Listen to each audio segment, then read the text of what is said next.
Assalamualaikum warahmatullahi wabarakatuh. Hai, apa kabar anak-anak? Tentunya kalian sampai detik ini masih dalam keadaan sehat walafiat jasmani dan rohani. Dan yang paling penting seperti biasanya yang selalu Pak Ludi ingatkan atau himbau atau berharap agar kalian selalu dalam lindungan Allah Subhanahu wa taala. Amin. Oke, baiklah nak. Untuk pertemuan seni budaya yang ke-26 ini, kenapa? Tenang dulu dong. Jangan suuzon dulu. Enggak, Pak Ludi tidak akan menambah yang namanya tugas. Iya, Pak Ludi minta maaf kalau kalian di pelajaran Pak Ludi merasa keberatan karena kebanyakan tugas. Oke, Pak Ludi paham. Untuk pertemuan 26 Pak Ludi tidak memberikan tugas. Bahkan Pak Ludi tidak akan memberikan materi. Kenapa? Karena Pak Ludi mau evaluasi materi. Ya, sudah ke-26 nih nak pertemuannya nak. Ya, seni budaya kelas 7, kelas 8. Ini sudah ke-26. Dan Pak Ludi sudah mengucapkan tadi di awal, Pak Ludi tidak akan menambah materi, tidak akan menambah tugas. Tetapi Pak Ludi hanya menagih janji kalian. Menagih tugas-tugas kemarin. Ayo, nah. Pak Ludi sudah cukup sabar ya buat menghadapi era pandemi seperti ini yang tidak kunjung reda. Sudah disuntik vaksin pun, sudah ada obatnya, antibodinya vaksin pun, angka kematian orang yang meninggal karena corona terus bertambah. Ini buat Ludi ada suatu fenomena yang sangat-sangat langka dan perlu kita telaah secara keimanan. Ya, bagi Pak Ludi yang namanya virus corona itu adalah bakteri. Berarti berhubungan dengan yang namanya kebersihan. Nah. Ingat, kebersihan sebagian dari iman. Tuh. Ingat tuh, sering kita lihat tuh kalau kita lihat di gang-gang, di kampung-kampung ada tulisan jagalah kebersihan. Kebersihan sebagian dari iman. Memang ada benernya nak, dan itu memang benar. Kita harus sebagai muslim ya harus benar-benar bisa menjaga yang namanya kebersihan. Kalau kalian tidak bisa menjaga yang namanya sholat 5 waktu, berarti kalian tidak peduli dengan kebersihan kalian. Pak, apa hubungannya? Oh, ada nak. Sangat ada dong hubungannya dengan kebersihan. Pada saat kita sholat, sebelum sholat kita harus melakukan ritual yang namanya wudhu. Betul? Membersihkan telapak tangan, jari-jari, di sela-sela jari-jari, ya kan? Terus kumur, ya, terus cuci muka, bersihkan lengan, ya kan? Lalu bersihkan rambut sampai ke telinga, baru kaki. Itu namanya bersih-bersih. Nah, itu ketika kita mau menghadap Tuhan, ketika kita mau berkomunikasi dengan Sang Pencipta yaitu Allah Subhanahu wa taala, kita selalu harus dalam keadaan bersih. Nah, kalau kalian rajin sholat 5 waktu, subuh, duhur, asar, maghrib, isya, ini sudah ada sistemnya nak untuk kebersihan sehingga kita selalu dalam keadaan sehat walafiat jasmani dan rohani. Maaf nih, bukannya Pak Ludi mau melantur tentang pelajaran seni budaya. Ini juga bagian dari seni budaya nak. Seni adalah kegiatan yang mengandung unsur keindahan. Ya, senian. adalah kegiatan, seni adalah unsur keindahan, budaya adalah kelompok, kegiatannya dilakukan secara berkelompok. Nah, di dalam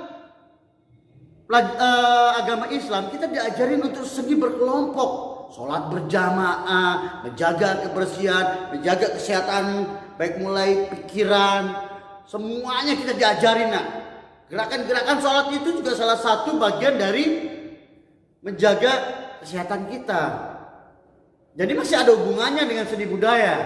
Ya, sekali lagi, Pak Ludi di pertemuan ke-26 ini tidak mau menambah materi, hanya sekedar memberikan semacam nasihat. Ya, nasihat aja buat kalian, bahwa kalian sebagai siswa tugasnya adalah belajar. Ya, sebagai siswa tugas kalian hanya belajar. Jangan main game dong nak. Boleh main game, tapi ada waktunya, diatur dong. Semua itu punya manajemen, punya kontrol. Waktunya makan ya makan, waktunya sholat ya sholat, waktunya diajak ngobrol sama orang tua ya ngobrol. Tapi ingat ya, jangan pernah berbohong. Guru-guru di SMP Muhammadiyah 2 Surabaya tidak pernah mengajarkan kalian berbohong. Ya, ingat nak, orang tua itu ya adalah supplier kehidupan kalian. Dia yang menyuplai untuk kalian supaya tetap bertahan hidup. Mulai dari kalian brojol sampai kalian beranjak dewasa. Kalian nggak pernah tahu tuh bagaimana susahnya mencari uang orang tua. Dan kalian nggak perlu tahu, karena memang itu tanggung jawabnya orang tua. Ya kan? Semuanya sudah ada porsinya masing-masing. Dan tugas kalian adalah belajar. Jadi jangan pernah kalian membohongi orang tua. Jangan pernah kalian membentak kalau orang tua sudah mengingatkan kalian. Nak, sudah kerjakan tugasnya. Nak, ayo sekolah. Nak, ayo makan. Nak, ayo sholat. Jangan kamu bilang, yo ma, wis mari ma, tapi kenyataannya bohong. Jangan nak ya. Benar, sekali kalian berbohong pasti ada 2 kali, pasti ada 3 kali, pasti ada 4 kali. Karena nggak mungkin orang tua kalian tuh menghukum sampai akhirnya lebih dari apa yang kalian pikirkan. Nggak mungkin. Kasih sayang orang tua itu tiada batas nak. Semarah-marahnya orang tua ya nggak mungkin menyakiti kalian. Karena apa? Kalau kalian sakit, yang susah orang tua kalian juga. Benar itu. Jadi ingat sekali lagi, tugas seni budaya di semester genap apa aja. Pak Ludi masih menunggu nih. Padahal tugasnya nggak banyak. Apa? Selain mencatat dari materi-materi yang Pak Ludi kasih ya, hanya beberapa orang yang store ke Pak Ludi. Hanya beberapa orang, bisa dihitung dengan jari. Terlihat dari setiap absen di kolom komentar channel YouTube-nya Pak Ludi, paling banter jumlah kalian yang absen itu cuma 15 orang. Padahal absen Pak Ludi nggak hari itu juga. Pak Ludi ngecek absennya loh 2 minggu sekali. Iya, sudah berbeda dengan semester ganjil. Kalau semester ganjil seminggu sekali. Semester genap Pak Ludi 2 minggu sekali ngeceknya. Dan itu pun setelah Pak Ludi lihat, tiap pertemuan yang absen baik kelas 7 maupun kelas 8 itu hanya paling banter 16 orang. Dan yang mengerjakan tugas ya hanya orang-orang itu aja. Karena apa? Karena dia melihat. Karena dia absen. Karena dia mendengar instruksi-instruksi per materinya. Oke, kelas 7. Tugasnya apa? Membuat fragmen video, kirim ke Pak Ludi. Isinya apa? Tentang kegiatan kalian sehari-hari. Apa aja yang kalian lakukan? Itu kelas 7. Fragmen itu adalah cuplikan adegan. Terus yang kedua, kelas 7 nih, masih kelas 7.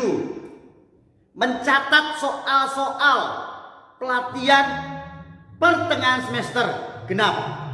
Ada 35 soal. Pak Ludi udah kasih. Bahkan Pak Ludi sudah bahas dan ada jawabannya di situ. Jadi kalau kalian tidak mencatat pelatihan-pelatihan soal, ini kelas 7 dan kelas 8 ya. Wah, angel wis, angel. Kenapa? Kelas 8. Kelas 8 tugasnya mengumpulkan 7 gerakan dasar pantomim. Tuh. Tugas pertamanya. Yang kedua sama dengan kelas 7, mencatat soal-soal pelatihan pertengahan semester genap. Jadi kelas 7, kelas 8 itu hampir punya kemiripan. Karena Pak Ludi nggak pernah beda-bedain. Ya, hanya objeknya aja yang Pak Ludi ganti. Karena kalian beda tingkatan. Oke nak? Kenapa? Kelas 7? Kenapa? Praktek yang hafalan Sumpah Pemuda sama nyanyi lagu daerah. Ya silakan. Kalau kalian mau mengerjakan sekalian. Harapan Pak Ludi itu kita tatap muka nak. Tapi sampai detik ini kita belum dikasih kesempatan tatap muka. Walaupun Bapak Nadiem Makarim dan Bapak Joko Widodo sudah memberikan pernyataannya bahwa di bulan Juli 2021 sekolah tatap muka dengan syarat vaksin sudah menyebar secara merata di seluruh Indonesia. Mari kita sama-sama berdoa. Mudah-mudahan itu bukan hanya sebuah wacana, tapi terlaksana. Oke nak? Kenapa? Santai aja nak. Nanti ada waktunya Pak Ludi ingatkan. Yang penting kalian kerjakan dulu ini tugasnya. Kelas 7. Ya. Membuat cuplikan fragmen membuat cuplikan adegan. Durasinya 1-2 menit. Ya, terus mencatat soal-soal pelatihan PTS semester genap. Kelas 8 membuat video hafalan 7 gerakan dasar pantomim. Tugas keduanya mencatat juga pelatihan soal semester genap. Jangan lupa nak. Ya. Dan dikirim. Kan linknya sudah Pak Ludi kasih tuh linknya. Di OneDrive. Belajarlah nak, diklik apa yang Pak Ludi kasih di OneDrive itu linknya, klik, nanti keluar di sebelah kanan itu ada titik 3, 1, 2, 3, klik lagi untuk unduh, upload, memberikan nama folder. Kalau yang sudah punya folder, yang sudah Pak Ludi kasih, karena kalian rajin mengumpulkan tugas, tinggal diisi aja nak, nggak usah buat lagi. Bagi yang belum punya folder di OneDrive, di channel linknya Pak Ludi, ya dibuatlah. Dari situ ketahuan kalian rajin ngumpulin tugas apa enggak. Oke nak? Oh ya nak. Mengenai kesehatan sekali lagi Pak Ludi himbau sama kalian, jagalah kebersihan ya nak ya. Karena teman-teman Pak Ludi di usia Pak Ludi sudah satu persatu berguguran. Ya, teman-teman di kalangan artis, teman-teman di kalangan seniman sudah bergantian berguguran. Begitu juga ada siswa yang remaja juga sudah mulai berguguran. Karena apa? Karena mereka tidak mau makan, mereka tidak bisa menjaga kebersihan. Jangan disepelekan ya nak. Jagalah kebersihan. Makan, sholat. Ya. Main game boleh ada waktunya. Setelah sholat isya main game lah boleh. Terus jam berapa? Istirahat tidur. Jam sekolah dari jam 6:30 ngaji sampai jam 1:30 sekolah. Belajar daring, ikutin semua materi, kerjakan semua tugas. Pak Ludi yakin kalian pasti sehat. Kalau kalian menjalankan rutinitas seperti itu, Pak Ludi yakin kalian akan merasa sehat nak. Benar? Oke nak? Kenapa? Kan tadi Pak Ludi sudah bilang, Pak Ludi tidak memberikan tambahan tugas, tidak memberikan tambahan materi. Pak Ludi hanya evaluasi. Jadi Jadi ya, kerjakan tugas-tugas yang belum mengerjakan. Bagi yang sudah mengerjakan, absen aja di kolom komentar YouTube. Gampang kan pelajaran Pak Ludi? Sekali lagi, bagi yang sudah mengerjakan tugas anak kelas 7, bagi yang sudah mengerjakan tugas bikin fragmen dan mencatat pelatihan soal, nggak perlu mengerjakan. Absen aja di kolom komentar channel YouTube-nya Pak Ludi. Tapi bagi yang belum, ayo dong, kerjakan dong. Saya yakin kalian itu anak-anak yang bertanggung jawab. Hanya memang harus ingatkan selalu. Oke? Oke dong nak. Kerjakan ya. Jangan ditunda-tunda lagi. Ingat pesan Pak Ludi, tugas siswa adalah belajar. Oke nak? Bila belum paham, telepon Pak Ludi. Akhir kata, wabillahi taufik wal hidayah. Wassalamualaikum warahmatullahi wabarakatuh. Jaga kesehatan.